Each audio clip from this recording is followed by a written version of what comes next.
Immaginate di vivere in un paese in cui non siete liberi di decidere come gestire il vostro corpo, un paese in cui vi vengono negate determinate cure sanitarie e determinati diritti. Questa è la realtà in cui vivono le donne polacche, soprattutto in seguito all'entrata in vigore della nuova legge che rende illegale abortire in caso di malformazioni gravi del feto e in caso di problemi che implicano l'inevitabile morte del neonato. Ne abbiamo discusso questa settimana qui al Parlamento europeo con la commissaria Elena Dalli, con l'ambasciatore polacco presso l'Unione e anche con diversi attivisti.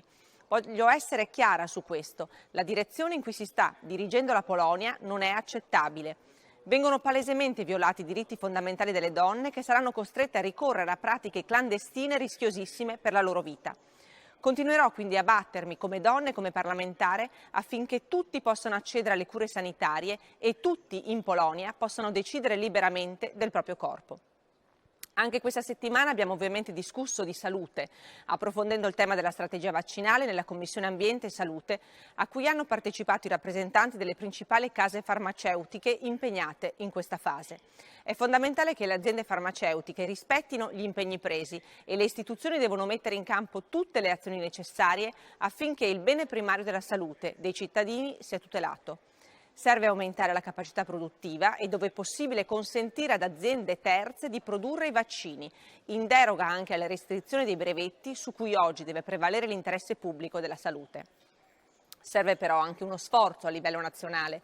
Sono ancora troppe le dosi che giacciono in freezer per l'incapacità di alcune regioni di organizzare la somministrazione.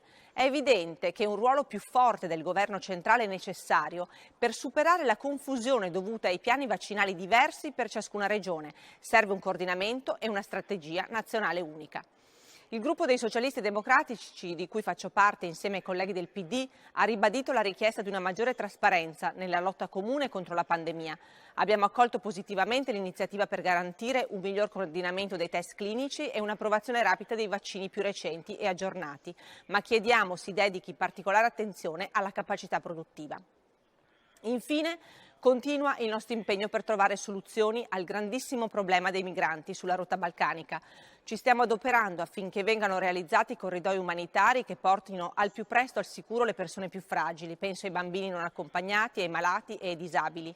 Non permetteremo che l'Europa rimanga indifferente. È necessario un cambio di passo radicale verso nuove politiche di accoglienza e integrazione, a partire dalla modifica del Trattato di Dublino.